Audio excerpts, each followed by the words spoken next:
to give your resume. I'm just going to say your name and that you are ready to go. This is going to be briefly in Spanish, and then I'm going to make declaration. We're going to shift to English, and then you just introduce yourself and take it from there. There we Take go. out your guitar and your shiny glittery hat and dance around if you want. We're now live. That would not please the audience, but that's okay.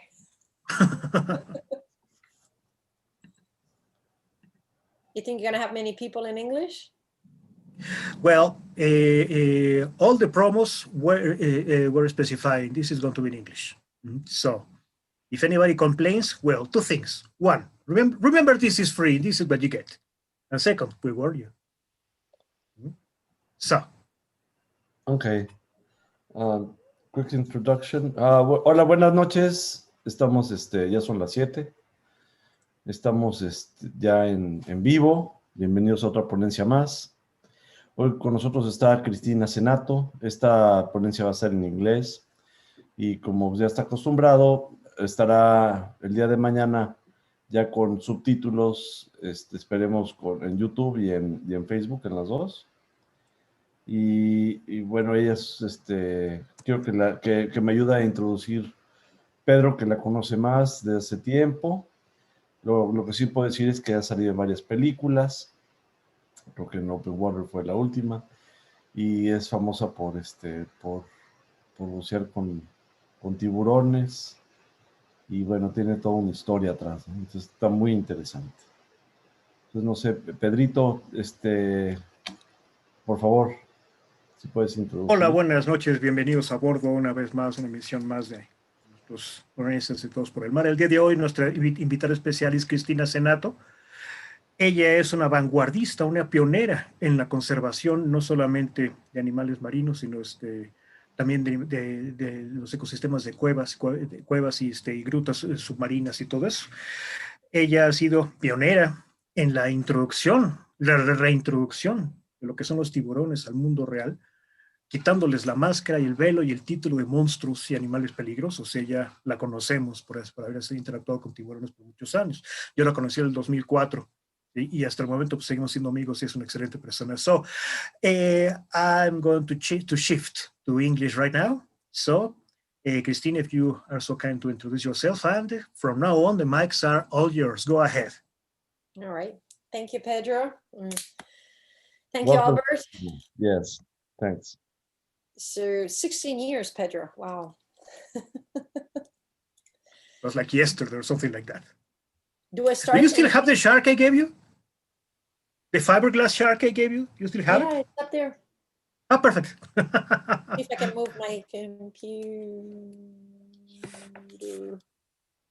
Just for people to know, we're already being closed captioned, so you can actually translate as we're talking.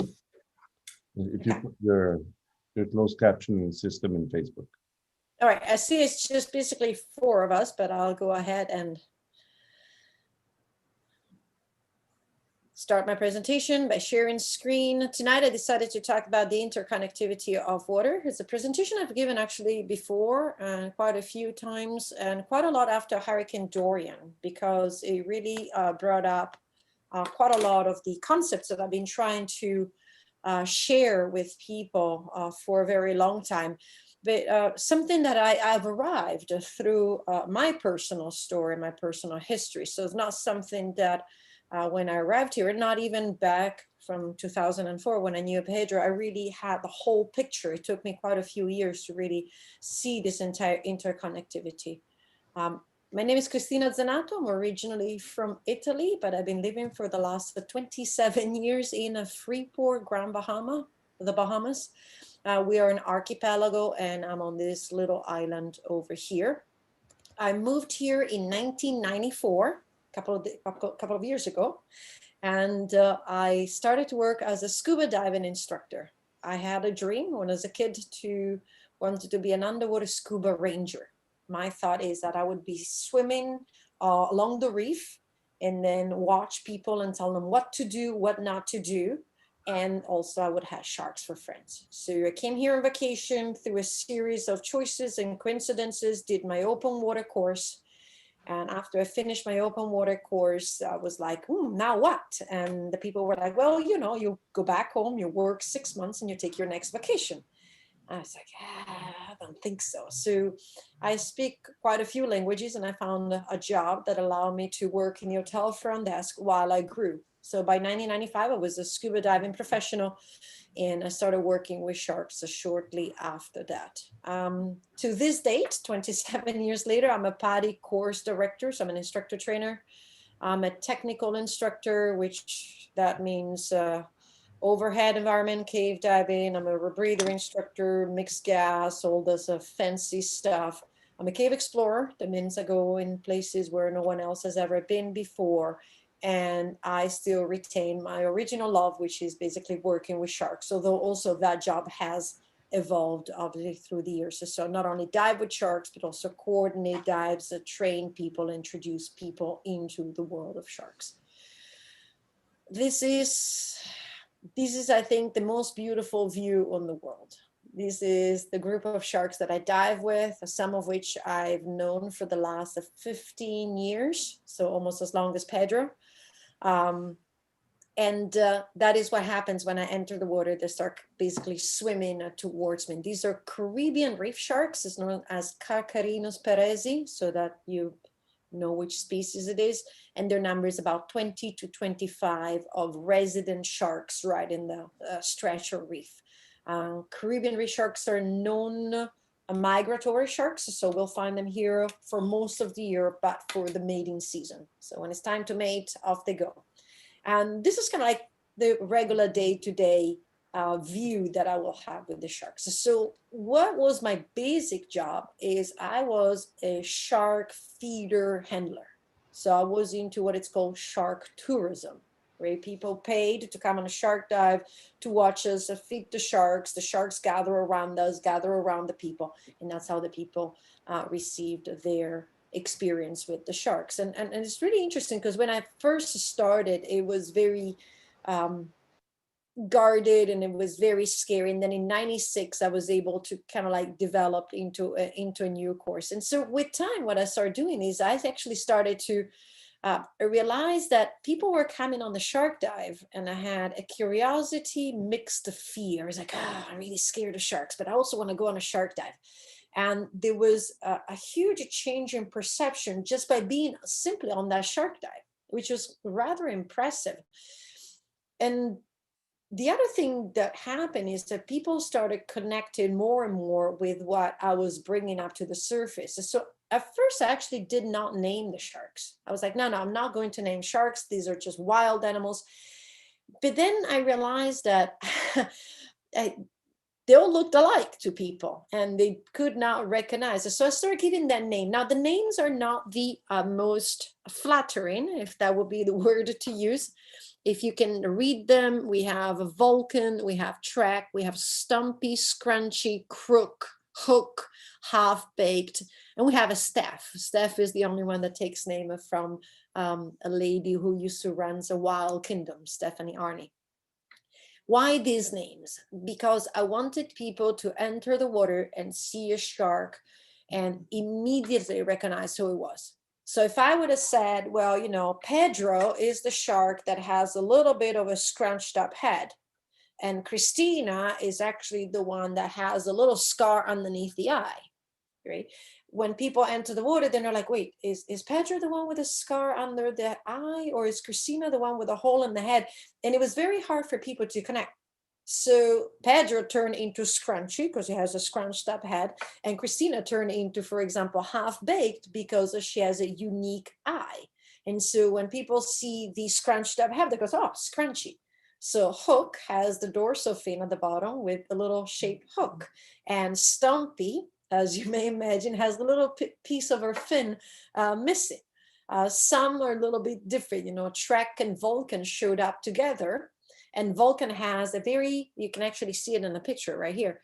Her fin tip is really, really pointy and reminded me of the Vulcan plane. It's a jet fighter from the British Airways, British military. And so, but she showed up with Trek. The two girls showed up together. So everybody thought I was calling her Vulcan because of Star Trek.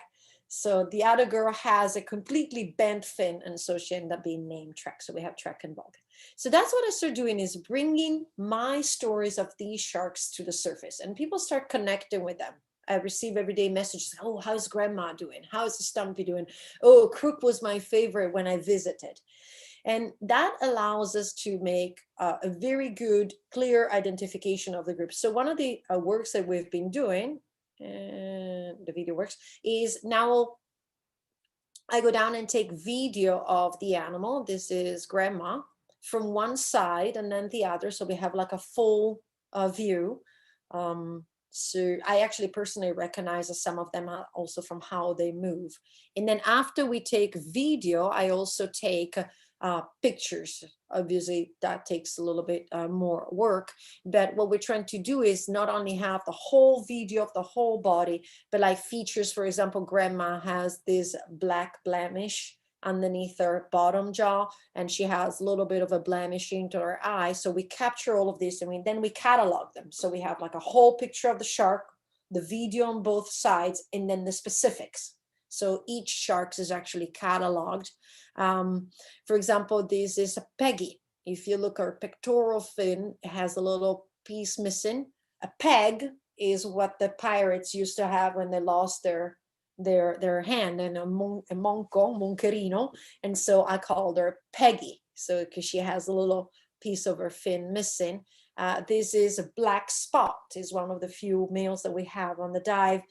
Black Spot has a completely black eye instead of having the traditional cat-shaped eye, and this is to honor, we're the country of the pirates, so Gilligan Islands had Black Spot, and there's also black spots in the Pirates of Caribbean, so Black Spot has his black patch on his eye. So again, names where somebody goes in the water and sees all these gray sharks swimming around, and one that has a completely black eye, they're like, oh, that has to be Black Spot, and make that connection with the animal. So that instead of looking at a mindless killing machine, or animals that think with their jaws instead of their brain, or endless nerve ending that only snap at everything that moves. And these are some of the comments that people send me about sharks.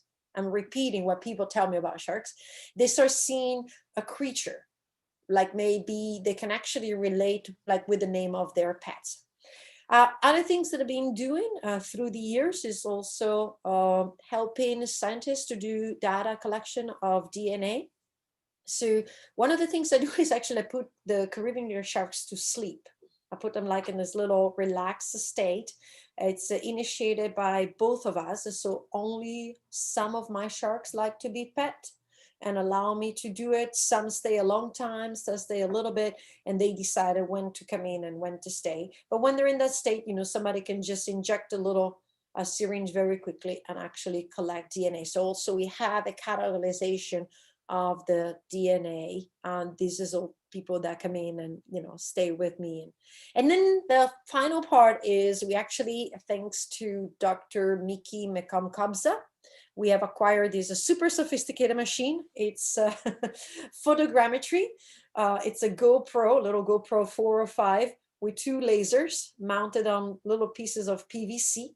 When you're home, you calibrate it. You make sure that the 2 lasers are exactly 25 centimeters apart.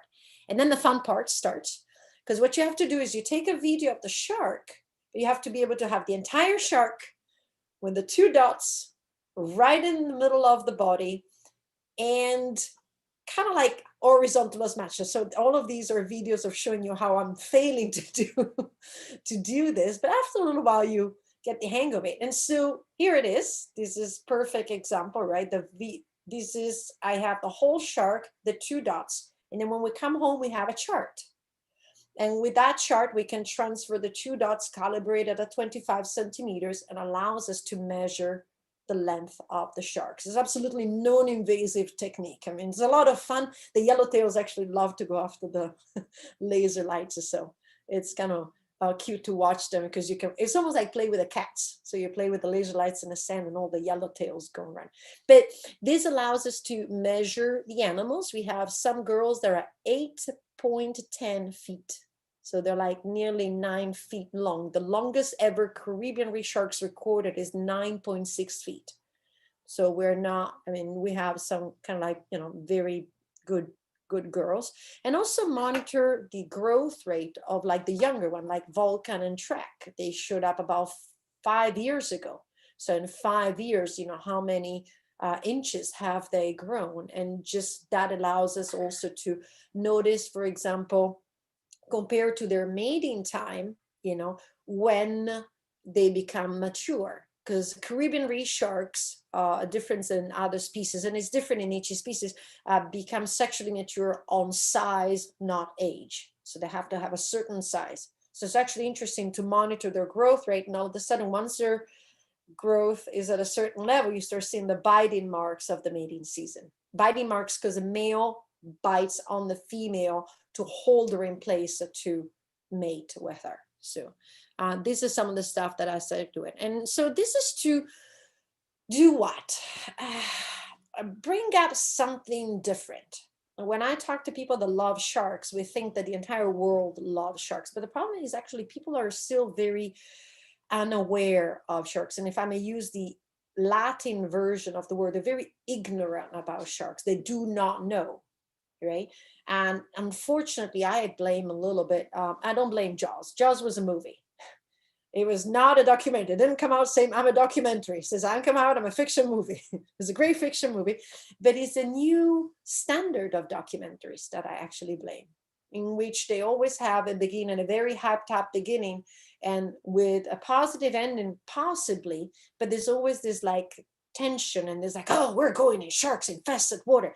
And the certain point is the ocean belongs to the sharks, and they're very tolerant of our presence, and they're very accepting of us. So I want to show people how much I love sharks. I never say sharks love me. Sharks accept me. Sharks are very tolerant of my presence.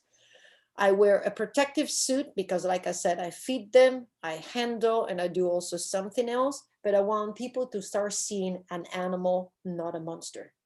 Like my dad said, there are no monsters in the sea, only the one we make up in our heads. So how do I do that? How do I connect more sharks to people? Is I start showing the individuals. So I post about the stories, who is she, who is he?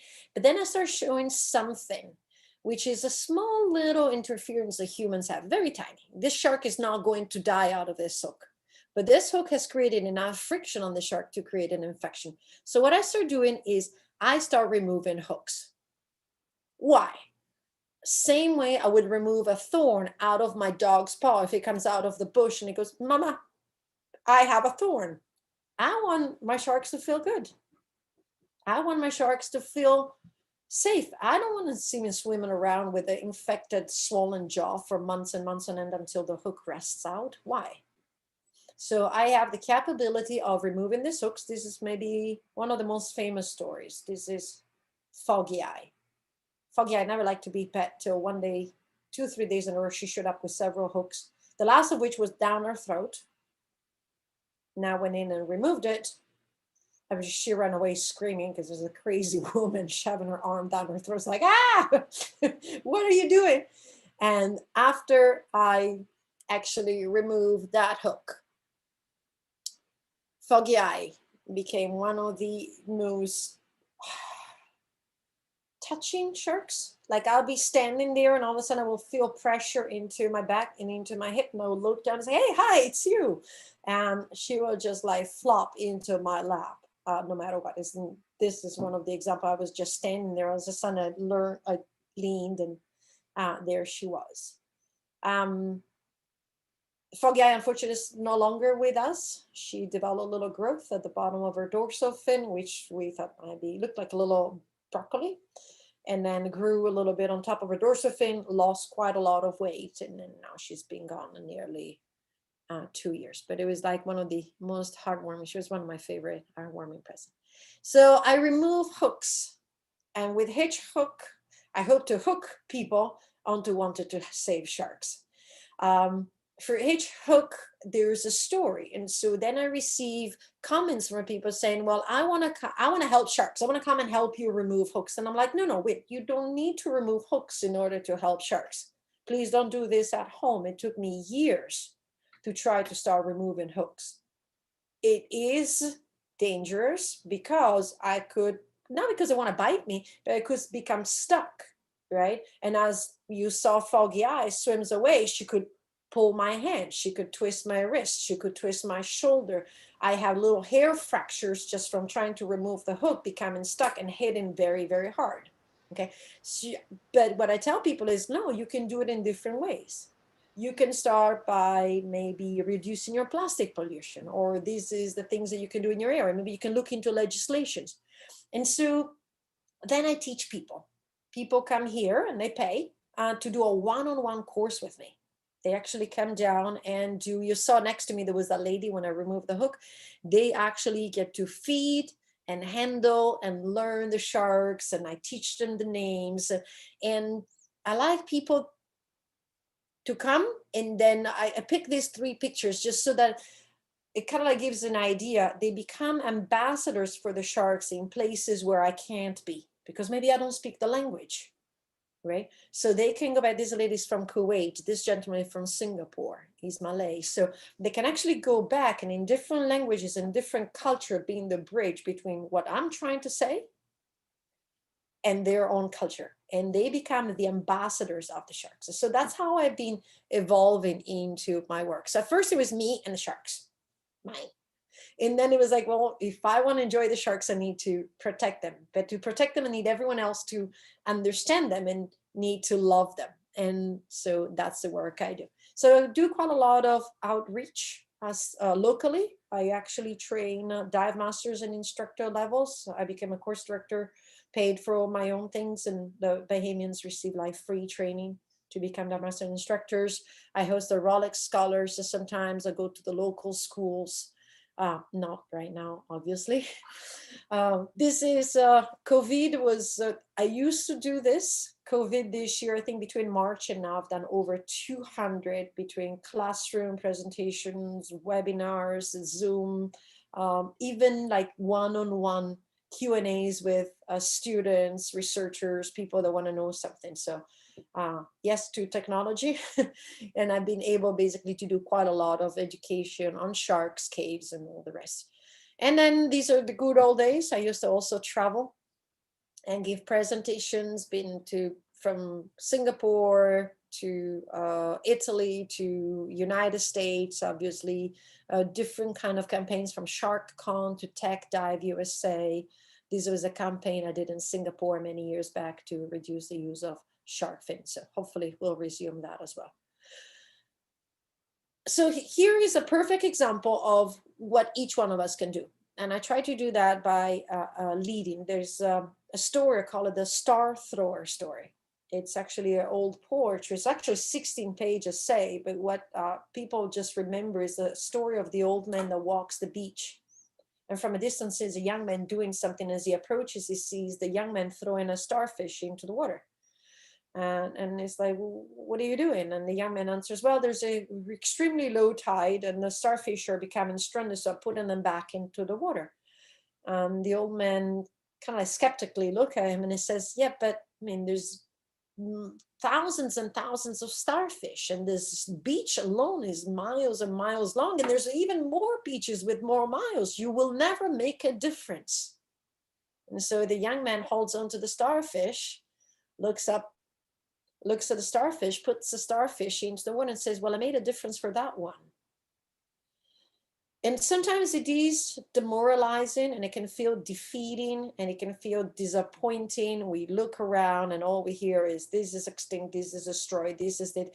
But if we start thinking into the starfish thrower, then we realize that by ourselves we can make a huge difference. So when I walk the beach with the puppies, I pick up balloons and plastic. Do I clean the entire beach? No, absolutely not. Is the plastic going to stop being there? No, it's not. This is after a cave dive. I clean up a little corner. But every time I put something in my bag, I'm thinking, well, maybe this a seagull didn't eat this piece of plastic. Maybe this turtle didn't swallow this balloon. So for each one of them, this is kind of funny. This is actually the producer and the videographer from BBC Blue Planet Live. We were doing the interview, and while they were setting up the area, I was like, guys, we need to. And so I convinced them to help me out, clean up a little bit the beach after we did the interview for BBC Blue Planet Live. So see, everyone can make a difference. So that's one of the things I try to inspire people to do. So that is sharks. That is part of the things that I've been doing. But then all of a sudden, there's another passion that I have. And it was really interesting because I made that connection a little bit later. You would think, well, you should have made that connection almost immediately, but I didn't. And that connection was made through, I guess, time, right? Knowledge, experience. But this is a baby shark. This is about 20, 25 centimeter little baby shark in the shallows. I was ascending in ankle deep water, preparing my cave gear to go cave diving in a cave that is between a key and the Grand Bahama Islands. So it's like a mangrove area. And there's all these little baby sharks zooming around. I was like, oh, wow, they're so cute. And I'm thinking, yeah, mangrove sharks. And again, I still hadn't made that connection.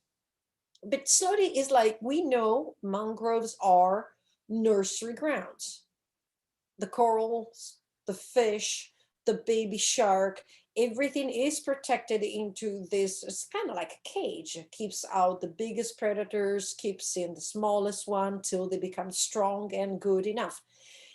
And in this environment, there is the caves.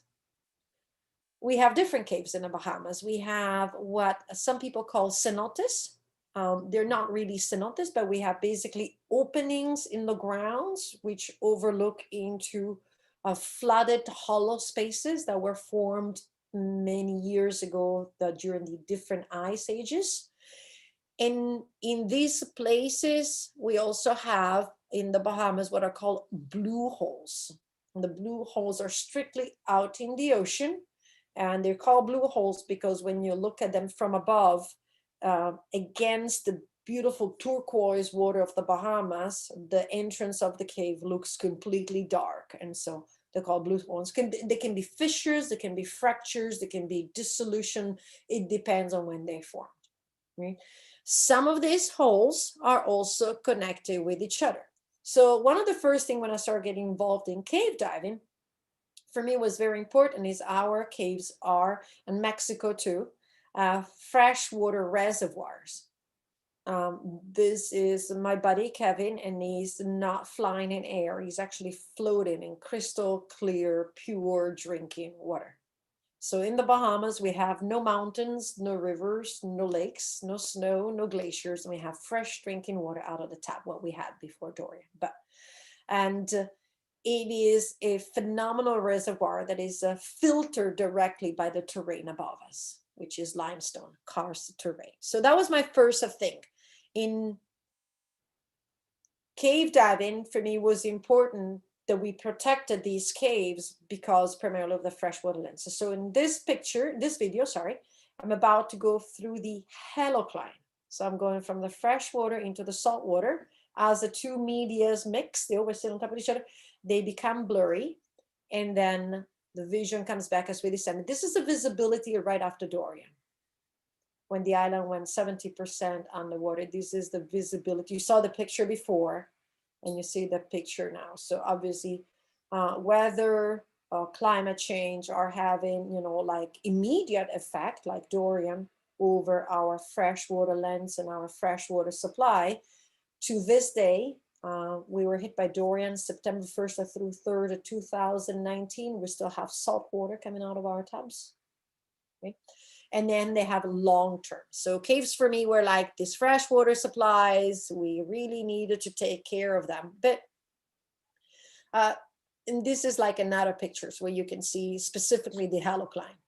So the white part is on the freshwater and the dark part is on the saltwater. And the demarcation line is exactly where that floats with a little bit of a tidal change. So this is a little bit of like white, cappuccino, and full coffee here. So it has like the three different layers. But as I worked in caves, I also realized that water traveled a lot. So not only travel from up through the terrain into the cave, which was like my first concern. It's like, we need to protect the terrain over the cave to protect the water in the cave. But water, as cave divers travel, this is in exploration and work that I completed in 2012. It was the first one ever done in the world, where I swam from a land-based cave entrance right here, and I surfaced in the ocean. Now, it was not a one dive deal. This was like a 5-6 years work. There was hundreds of failed attempts of, going this way, going that way, try this one. It was a mix of having to have the right time, the right weather. So it's not that I swim in and I went, woohoo, and found the way. But after all this time, I found this way. So what does it mean? Well, if I can make it through with all my cave gear and all of that, imagine what happens when these holes are actually sucking water in. This is called a siphon, right? Or they're blowing water out. So the amount of water that they exchange between the land and the ocean. So in the ocean, we have millions of these little pieces of plastic that float everywhere. So as they go through here, they can be sucked in. But also the stuff that is on land that is thrown inside a hole or sucked into the hole can also come out in the ocean. And these blue holes are by the mangroves. And by the mangroves, there's my baby sharks and the baby corals. And all of a sudden, my brain just went, poof.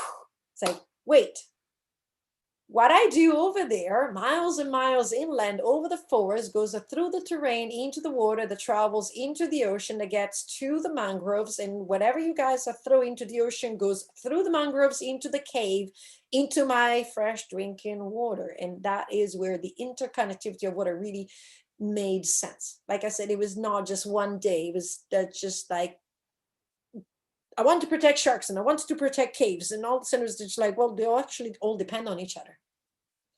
And so that was, one of the things.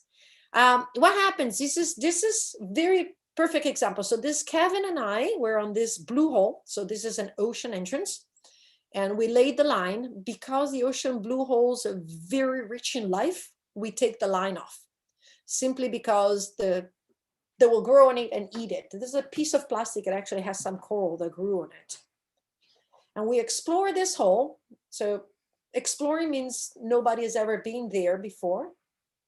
We're going further. That's my exploration reel, with the little white thing that you see in my hand. And this pieces of plastic is further that I can reach. But furthermore, in the 2 hours that we were on the water, 4 or 5 pieces of plastic wrapped themselves around the line, a line that wasn't there before. This was the unique one. This was actually a poncho from a cruise ship. Has the name on it and still everything. So again, like as we do all of this, we just find human presence where humans never been before. I have to say, plastic is the #1 cave explorer in the world, because every time I go, it's like, it's more plastic here. Nobody has ever been here, but plastic is here. And it's been here for a very long time. Look at that. A coral grew on it. They don't grow fast. But that plastic will be there for an entire mountain of coral to grow. So what happens when we alter the situation? This is a picture of what I call a healthy cave. So this is a clear water. We have a speleothems, which is a stalactite and stalagmites created when the cave was dry. I'm not here to give you geology lessons. But we also have live microbial growth. Technically, it's an animal. Right? They live in eternal darkness and in completely hypoxic environment, so no oxygen environment, but they're still an animal. So it's a unique one. And this is good. This is healthy. Remember the cave that I said I connected from the ocean? That is the situation in that cave. And that cave is underneath a development. So there's homes, sewage, people throwing away garbage, people throwing oil in the ground, all sorts of also mismanagement of the land and the garbage. And that does not include when the hurricane comes and sweeps everything away. So healthy cave, microbial growth. Unhealthy cave, the microbial growth explodes. It's the same as when you have algae and you have pollution. The algae are healthy, but they become unhealthy when there's too much nitrates in the water. Makes them explode, right? A little too much of something is never good. Not even chocolate. I wish, but all right. So what are the projects that I got involved with, especially this is primarily like on our own time, kind of like all volunteer work. This is the same hole. So one of the things we do is we decided to locate as many entrances as possible. We started with Grand Bahama, of course, there's already quite enough here, and lay lines in all these entrances. So we categorize with, there's an entrance and a cave. There's also an entrance, but there's no cave, or I can't physically go through. And then if we can go through, we lay the line, and then we use this little device that's called Nemo. We work usually in team for the open ocean holes, because as I said, I take the line back so I don't leave garbage in it. And then in this case, this is Kevin, my buddy. He is mapping the cave. So we lay the line and we map it at the same time. And then with a little software called Ariane's line as a creation, we put maps of every single hole. So now it's not only, well, I know there's a blue hole there. It's like, yeah, cool. But where does it go? If you were to develop the beach, that is like, if you were to develop the beach where the cave is and you dig here, and then you open up to bacteria, could that bacteria fly and come out at the entrance?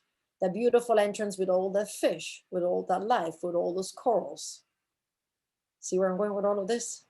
So first of all, there's a hole, everybody knows about a hole. If you ask Bahamian, they'll tell you, yeah, man, there's a hole over there. But where does it go? What does it do? So that's the first one. We then decided that definitely out of sight, out of mind. How do you make people fall in love with a bunch of wet rocks? Why cave diving? It's like, wow, I see a geology history book of this planet. When I'm cave diving, I can hear the dripping of the water. I can see the rising and falling of the ocean. I can feel like the cave. I actually think the cave kind of like talks to me. And it has all these different stories and this different ancient times and modern times and times that, you know, maybe there was not even almost no land on this planet.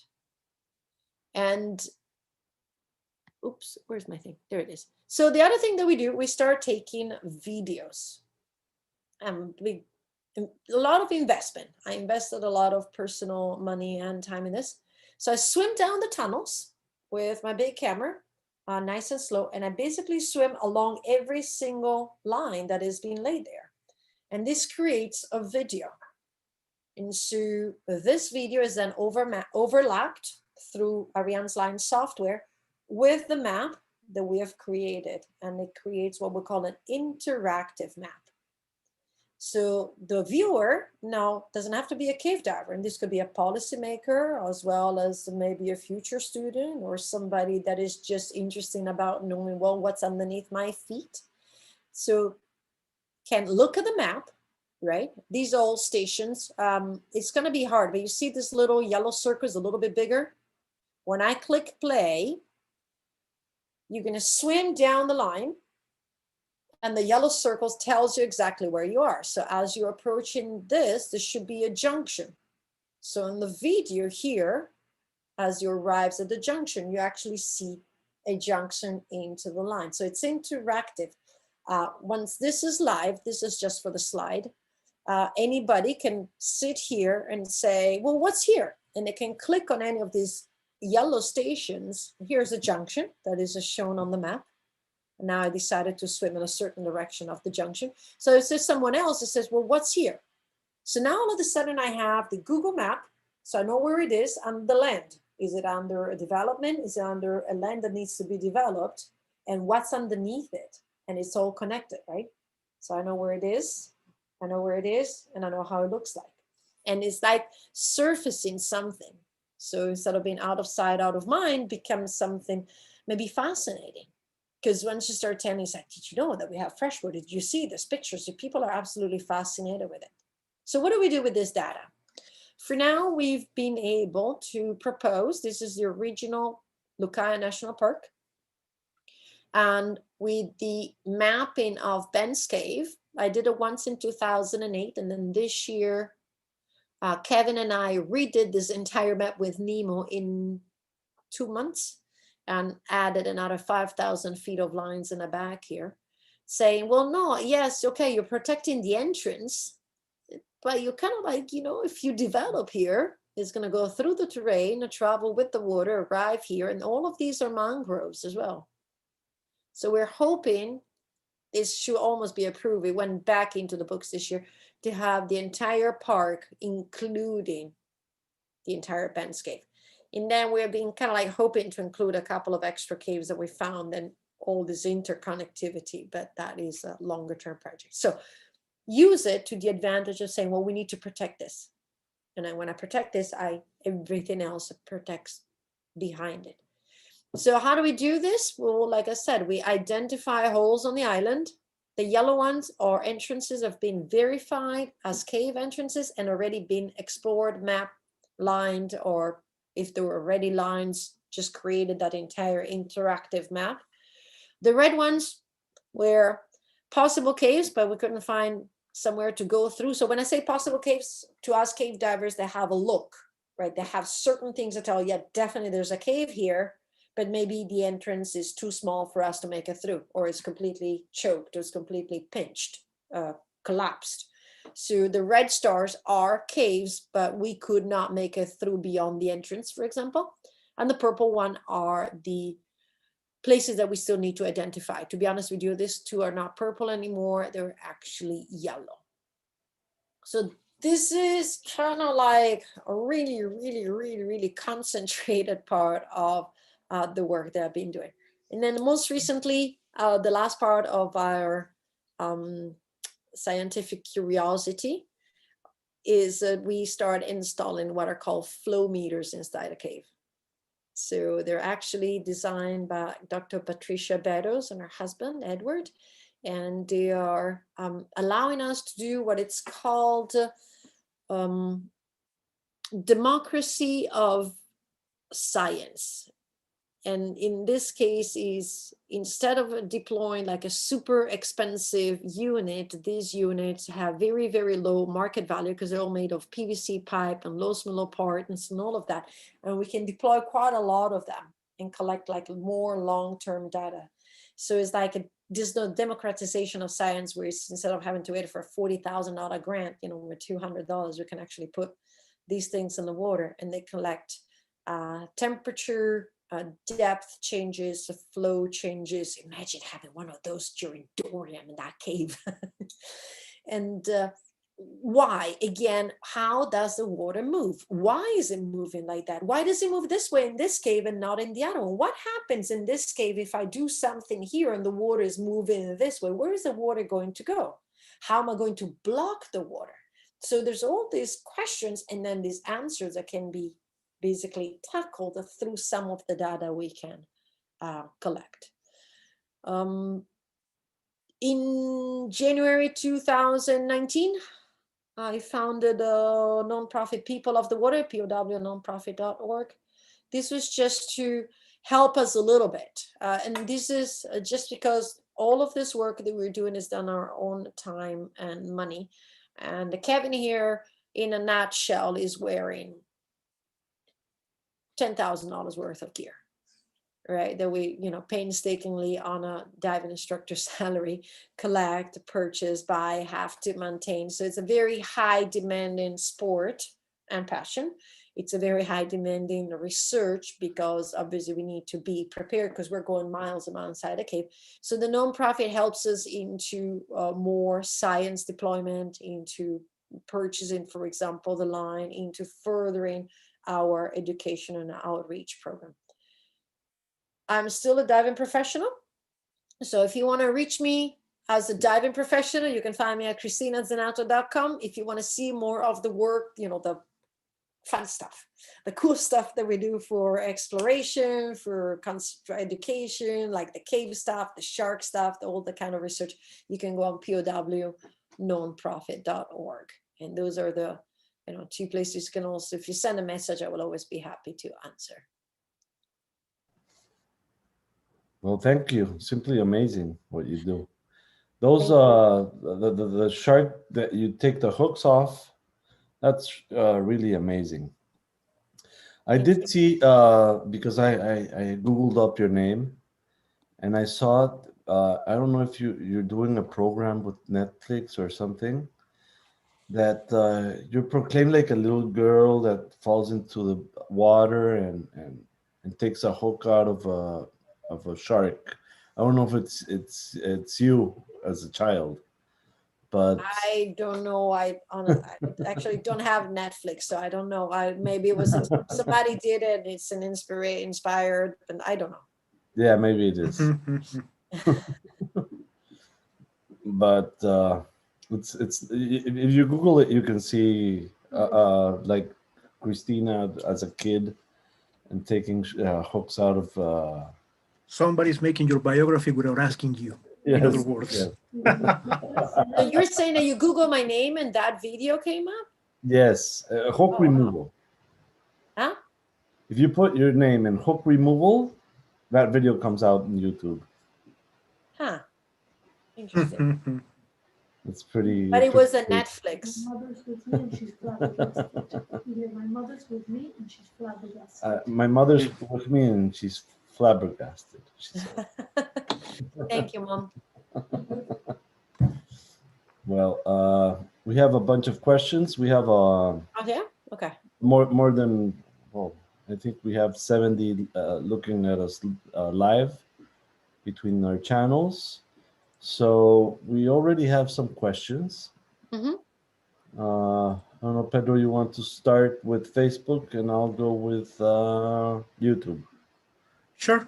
Let's start with Facebook.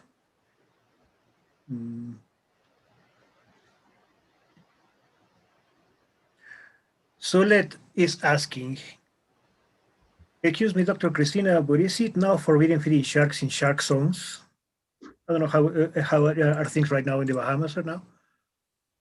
The Bahamas, we had the sharks protected. Actually, Pedro and I wrote a petition back in 2009 when we heard that they were interested in coming and fishing the sharks. So sharks is not something that the Bahamians traditionally consume. So we already had a healthy population.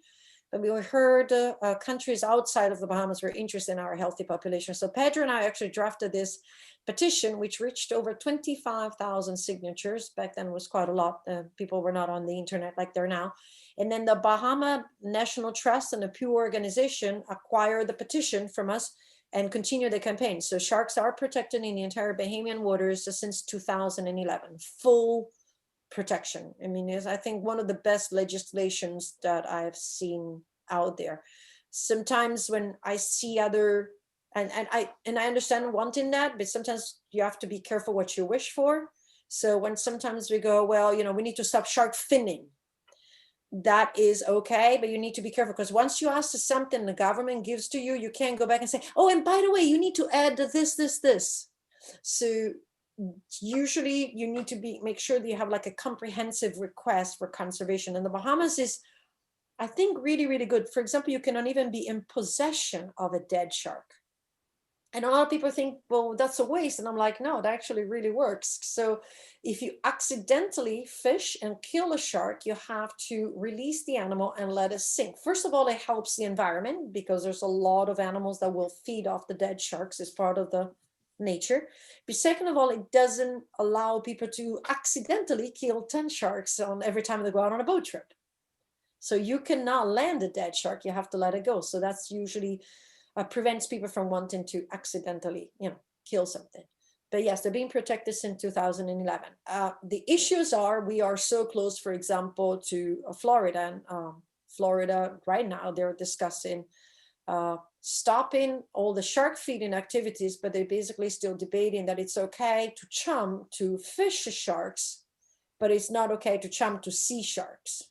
Because, you know, sharks can tell the difference between fishermen boats and divers boats. But when an animal that is protected in our waters goes into international waters, then it becomes unprotected. So some of the sharks are migratory.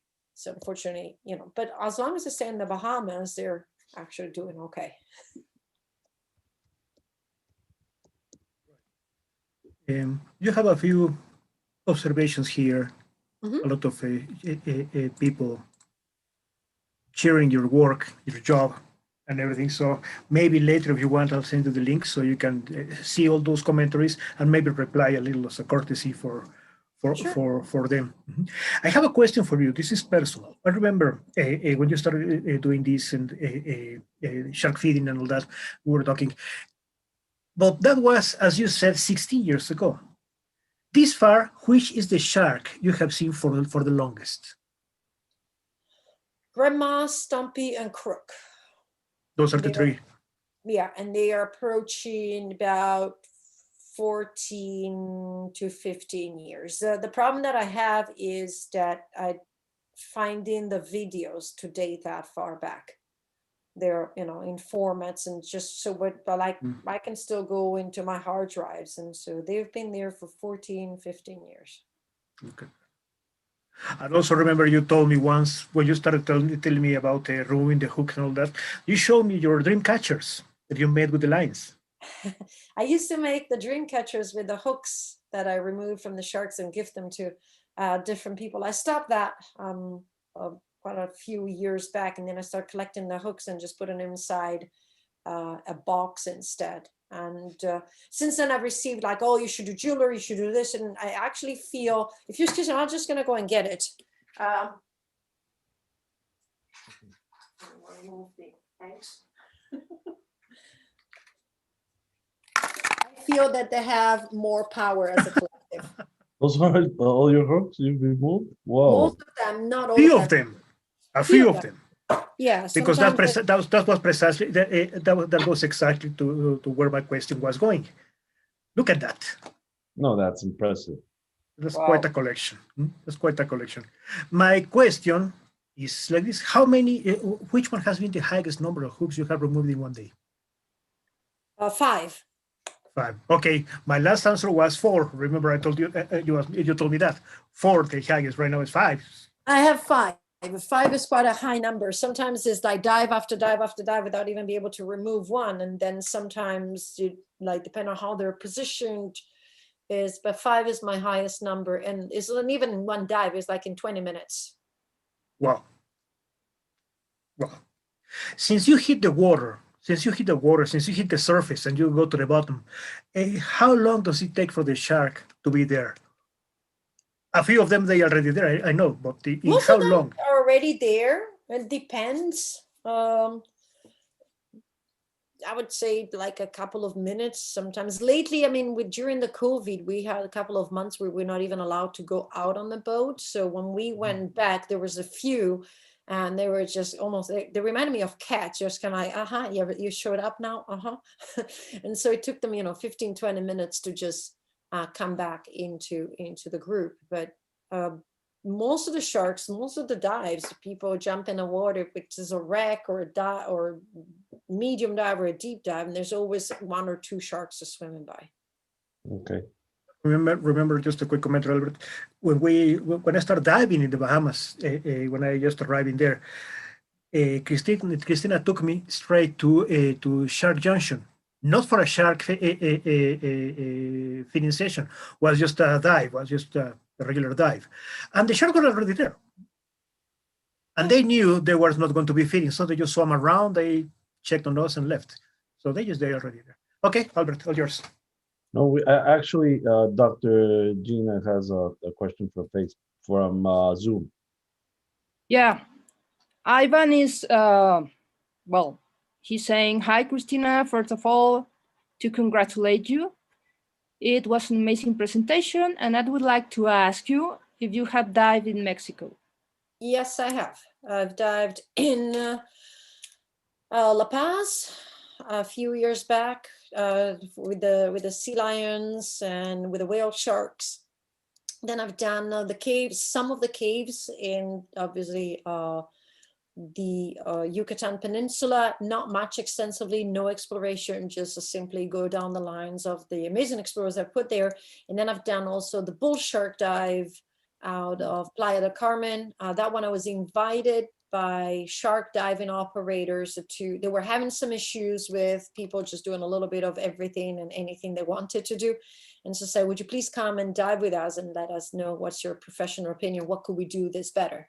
So I did like 7 different bull shark dives And then I gave like a presentation, that one was live with all the operators. And I said, well, this is what I observed and this is what I suggested. So yeah, I've been there quite a long time. I was supposed to go back October this year and stay with some actually dear friends in Guadalajara. And we were supposed to do like the blue marlin and to do, no, sorry, the sailfish, to do the whale sharks and just do a little bit of everything. But you know, time will come. Stay away from the micheladas. Great. I have a couple here in YouTube. Panther is asking if you can give like a treatment or how can, when they're hurt like that, can you give them a treatment or can you watch their progression in some way? I personally can't. In order to do that, you'll really need like a huge foundation on like a way where to actually keep the sharks. So unfortunately, once they become injured beyond a certain level, there's not really much that can be done. Also, because some of the sharks, even if you, let's say you had something like that, where you say, well, we're going to carry a shark and we're going to keep it in a aquarium to make sure that the rehabilitation of an animal, some of them don't even like to be in confined water like that. So it would actually be more detrimental. So unfortunately, no, it is, I think it's one of the hardest part of my job. I never really get to say goodbye. You know, they're there and I record them and I'm very happy. And then when they're gone, like foggy eye, I really don't have that closure. I wish I could have that closure. In a certain way, for me, it's painful. It's like losing your pet and not knowing if your pet, maybe someone else has them or went somewhere else, or if, you know, died alone somewhere. So it's very hard to give treatments. And actually, I would like to take this opportunity to say, as a parenthesis, well, this shark you were talking about, Claudia, Foggy eye. Foggy eye. Well, you were telling about, you told us about this growth, like a broccoli.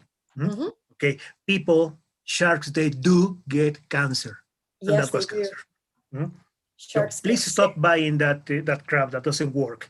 Sharks do have cancer, and that's precisely what this shark, the little shark, had. And there is another thing that I would like to just to make this your answer wider, is about a follow-up on the injured shark or a shark or an infection or something like that. Yes, it's difficult, but there is something important as well. If the shark really feels bad, it's not going to get closer to Cristina's activities. Mm-hmm. They are there for the interaction and the food. And if the shark feels really bad, it's not going to get closer. So if they are there and Cristina can remove the hook, thank you for coming. The animal is going to be okay. Yes. And the other very important thing as well, sharks will have a very good immune system. So all that infection you saw around the mouth and around the pectoral fin of the shark on the picture Cristina showed, that is going to disappear in no time as soon as the hook and the thread is gone. So 2 weeks, usually less than 2 weeks. 2 weeks. So. There you go. That's rapid regeneration. Once the wire stops brushing, in about 2 weeks, it's gonna go away. Okay. So. And the shark is going to keep on eating. It's going to start feeling better and better and better, and it's going to be back to be the same. Fantastic. Let me see if we have more questions here. I have one more here on YouTube. And Ruben is asking why she said in years of training and taking the hooks out of sharks, it's because it's aggressive of the sharks or just doing it in a way that doesn't hurt them. Well, he asked why. You said it's dangerous to do it. It can be dangerous for the person trying to do that. We're still approaching an animal with 2 to 15 rows of teeth in the case of the Caribbean reef sharks, but even a nurse shark has a mouth can suck and crash, for example. So I'm putting my hands by the shark's mouth. It's not an intentional bite, but they still have razor sharp teeth. So from that point of view, that is one of the dangerous part. The other one is you can become entangled or stuck as you're trying to do that. I had several times where the hook becomes entangled with the chainmail. And if the shark jerks away, because an animal will not sit there and say, hey, yeah, I know, it's just gonna be better. My sharks, what they do, they come in, they allow me to try, and they swim away and then come back. and allow me to try and then swim away and come back and then allow me to try, which that is amazing. They keep coming back, but they're not going to sit there going, ah, right? We do that at the dentist sometimes. So if the shark jerks away, there's a risk, obviously, of basic injury, primarily trauma. And if someone is not comfortable, you know, I've got many times my mask and my regulator slapped out of my face as I'm wrestling, trying to remove the hook. So definitely, I cannot stress this enough. If you see a shark with a hook, do not attempt to remove the hook, no matter what kind of shark it is, unless you have like full scientific research, the people that do it with the boats, then they have the shark secured. But if you're a diver and you're swimming along and you see a hook, let it there, let it be. Most of the time, that hook is going to fall by itself. So please don't do it. Please don't do it. So somebody, I can see a question here. Yes, Dr. Jenna. Henna, please. Jenna or Henna? Henna? Henna, like with an H, man. I am not Pedro. You're Pedro. Pedro. Well, I'm Albert in Spanish and in English, so it's the same thing. Junie is saying, it was a great presentation. Thank you very much, Cristina. I would like to ask you if you have a favorite species of shark. Yes, I mean, obviously the Caribbean reef sharks, my shark species is the one that I really love, but I have a soft spot for the blue shark. I found the blue shark very beautiful, very elegant. And after I had the opportunity to free dive with them in Rhode Island a couple of times, I actually discovered they have, first of all, this blue color that is absolutely astounding, but they also have like a gorgeous little dab of gold on the top of their heads. And so like with this big black eyes and this long, elegant pectoral fins, a totally different animal than a Caribbean reef shark. It's a solitary animal, is out in the deep blue. It's a pelagic species. And so I have a little soft spot for their beauty. With the Caribbean reef sharks is more my favorite sharks also from a behavioral point of view. Thank you. The blue sharks are beautiful animals, elegant design to be perfect. All right, we have a good question here in Facebook from Marlene. Marlene is asking, beside Bahamas, which is your favorite Caribbean dive location and why?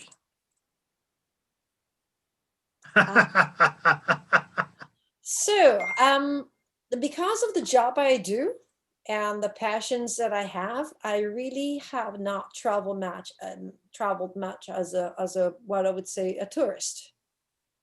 And besides Mexico, I have no other. Well, I dived to St. Lucia, but there's the extent of the Caribbean that I have been able to explore as a visitor. Everything else has been diving here in the Bahamas. So when I travel, I end up doing those travels that are specifically either for cave diving or for sharks or something like that I'm interested in for knowledge and experience. I honestly haven't done much of that recreational fun dive. So the only place else that I've seen that it was actually really different and spectacular was St. Lucia. A question myself, a personal question. Is there, I know the answer is going to be yes, but tell me which one has been the shark you have bonded better and more for the deepest, in other words? That was Foggy Eye. Foggy Eye? Yeah, now it's followed by Stumpy. Stumpy is the next one. And Grandma. Foggy Eye, Stumpy, Grandma. I would say those are the three. And Hook, and Volcano, and this, and that, and so all of them have their Everyone's spaces. Hook doesn't like to be pet. Hook is very like, she comes in, she feeds, she's been there like 10 years, but there's not once a Hook has allowed me to pet her like in my lap. She doesn't stop to be pet. She'll allow me to stroke her, or she swims by. She doesn't like to sit in my lap. So I would say the Foggy Eye definitely, followed by Stumpy and Grandma. Stumpy and Grandma on the same level. Nice. Okay. And I have a personal question. We're planning when everyone can go out and the pandemic stops and whatever. We're planning to make like trips with our speakers. It would be great if you could give us like a spot for us to go with you and teach us. And then with the suits and everything, it looks fabulous. Yes, so in Freeport, Grand Bahama, and you can find out all about that through my website, CristinaZenato.com. Okay. And then you can contact me through there, and we can organize what would you would like to do. Okay. I always get a lot of questions because I'm organizing like groups normally. So if you want to come, just email me, and we'll go and dive with Cristina. Looks Perfect. fabulous over there. Cristina still needs to go diving with me on Iceland. She promised me that. I know, I haven't been to Iceland yet. I haven't been able to. You need to dive in there where the two continents are shifting and separating from one side. Sulfra. You need to be there. I could be. Okay. Well, there are no more questions on Facebook. Let me just double check. Apparently not anymore. Let me see here in YouTube. Marlene is telling you Roatan is a beautiful place whenever you have some time. Roatan. Yeah, and no more questions on Facebook. A lot of commentaries. I suggest you, if you want, later on. Have a look. Okay. I have one more That was here. on the event page, right? Yes. Okay, I have the link. And I have one here now. YouTube. Ruben, do you have any strange encounters? Something out of place apart plastic? You mean in the caves or in general? In general, I think. I've had all sorts of like unique encounters. I don't know if they're strange. I remember one night I was on a night dive, and there was this octopus that I've been monitoring for a couple of months, and we knew she had eggs. And to me, like the coincidence of being on that specific night, on the specific night dive, I decided to swim over to the coral head where she was, and all of a sudden she was just blowing all her little octopi out of the nest. Nice. And I arrived there, and I was just like, what is all this milky stuff? And all of a sudden I watched them, and it was like tiny little octopi.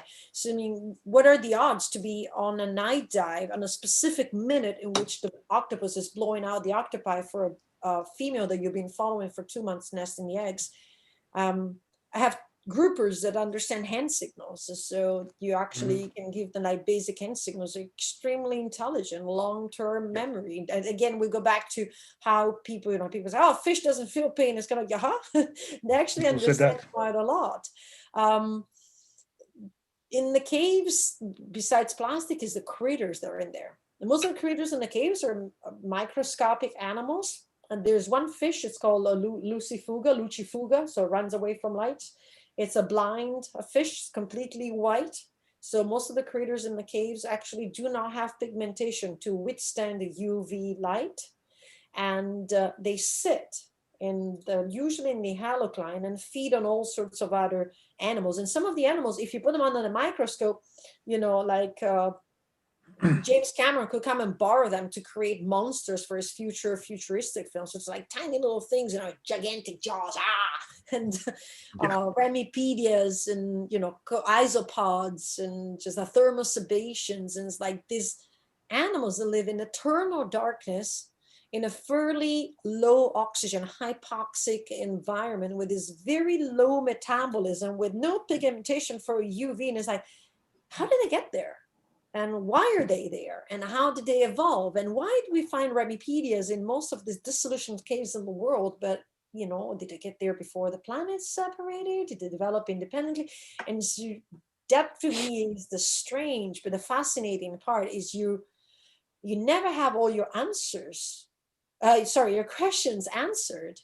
And I think that is what, after 27 years, to just keep me going. And I'm pretty sure, most of you can, no matter how much I see and how much I find and how much I connect with people, there's still more questions and more curiosity to be fulfilled and more interesting things to actually notice.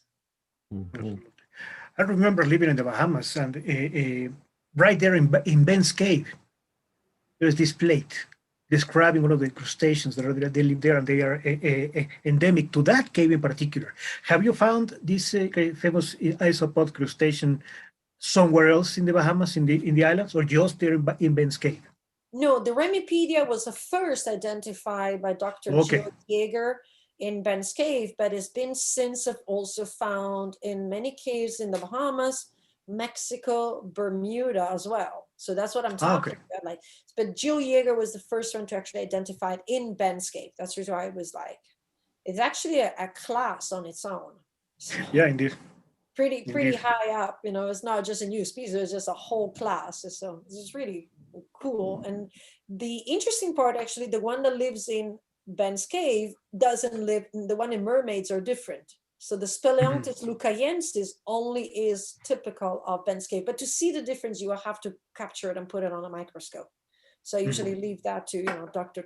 Thomas Eilif and Geo Yeager. Those are the ones that actually know all the different ones. Yeah, nice. I remember they were very proud of their little water bug. And the other question is Lucifuga is a fresh water or salt water fish? Both. Ah, okay. You find it in the halocline halocline. and in the cave, but then it's also been documented sometimes at night to come towards the surface, towards the freshwater. I don't know if they're feeding on some of the animals on the surface. They're supposed to be blind, so I cannot say they're attracted by the moonlight, but they might be attracted. They actually are sensitive to water pressure. So if you see a Lucifuga in the middle of the cave, you can shine your big light on it and the fish is not going to move. But if you arrive close to the fish and wave your hand through the water, the fish will just be like, oh, and move away from where the waves are coming. We try obviously not to do that because, like I said, they have very low metabolic rate. So anything that we see in the cave, we try not to disturb, because that means they will have to then expand a lot of, and they will have to expend a lot of energy then to find food. Well, this is Lucifuga. Yep. We were talking about. It's an amazing fish, I can tell. No eyes. Well, I can see here a remnants. Yes, they're born with like little black beads that then they slowly drop as they become older. Yeah, look. Yeah, a little reminiscent, but they don't use them. Ours are actually completely white. I mean, like see-through white. Yeah. That's a different one. That is. Yeah, that's not a Lucifuga. Something like this, no? I'm assuming. White. Yes. Transparent white. I've seen those. Well, if they live in the dark, what do they need pigment for? Correct. Well, that's subject for our next presentation, by the way. Yep. Which actually brought up a conversation a few years back. I had someone saying, oh, you know, why when the UV light became very famous, going on the reef at night with the UV light, and somebody says, oh, why don't you try it on the cave creator? And I was like, don't. You're going to fry them because they have no UV pigmentation. So please do not bring UV lights inside a cave trying to light up the little critters. Yeah.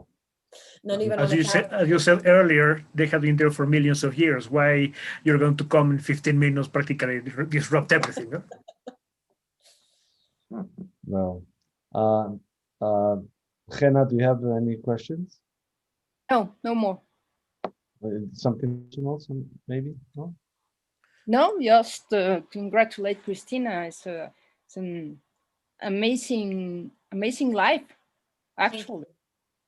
Yeah. So I've done so many things, and I want to congratulate you, and I hope you be around along many more years. Let's hope that. Let's hope COVID goes away so we can resume working. Yeah. Have you Thank been you diving? so much. Have you been still diving with the COVID, or? So yes, we had a special permit to go cave diving all throughout the lockdowns, so that kept sanity. And then the ocean diving has been a little bit less. So every maybe few weeks. And then on the side, I had the possibility to go out with the sharks thanks to friends, boats and things like that. So being able to be out there and check on them and see how they're doing. We haven't had guests for, you know, we've had a little bit of guests here and there in the last few weeks, like a dive here, a dive there, but otherwise we were almost like 7 months without no guests. So Wow. Yeah. That's tough. Tough, Plus we indeed. were coming also from Hurricane Dorian, so we had started, we had September, October last year. Oh, In yeah. November we started to pick up. By March, when we were starting to doing good, COVID hit. So Yeah. No. Is Theo's wreck still in place? Pedro's wreck, they used to call it. Theo's is still in place, but it doesn't look like he used to. Matthew crashed it. What? Hurricane Matthew crashed it. So there's no Okay. more I cargo. remember it was in a very delicate place, just about to slide to the abyss. Right, but he never went down. It just stayed in place. But Hurricane Matthew came from the south, and for those who are listening, the wreck is in 30 meters of water, 100 feet of water. And when Hurricane Matthew, which hit us in 2016, crashed it. Crashed is a 68 meters long steel vessel and just crashed it in half. Just to give you an idea how much water movement there was during Matthew. Exactly. The power. The dynamics of the water to crush a cargo boat. The surge that had to be down there at 30 Wow. meters, 100 feet for the water column to crash it in half. I don't want my name associated with that boat anymore. I remember Dave used to call it Pedro's wreck because I went down so many times. We're going to change the name. It's going to be Pedro's wreck. Not anymore. It's crushed like that. Well, thank you so much, Cristina. Thank you, Albert. And remember, everyone, on what is it, on Thursday? Pedro's gonna give us his. It's gonna be very interesting. It's freshwater animals, Freshwater. top 20. So if you're looking at us in English, please come and see. You can put the captions on and it could translate automatically. I just noticed. So that's a big plus. And Google up Cristina hook removal, and you'll get the kid with the Weird. that thinks that it's a dolphin and starts to swim it with a shark. So well, what else? Thank you very much for being with us. Hope you can do another talk with us. I know you have a lot to talk about. I've seen a lot of videos that you do this feeding stuff and the whispering and everything. So maybe you can do another talk with us. What do you think? Sure, will be my pleasure. Perfect. Thank you. Thank you so much. Thank you for having me. Well, thank you. Thanks, everyone. Gracias a todos por estar con nosotros. No recuerden de darnos, nos sigan en Facebook, en YouTube. Y bueno, todo eso lo hacemos por ustedes y todos por el mar. Gracias. Buenas noches. Thank you. Thank you so much, Cristina. Thank you, Cristina. Bye. Good night. Nice to Thank see you again. Cristina. Bye. Bye.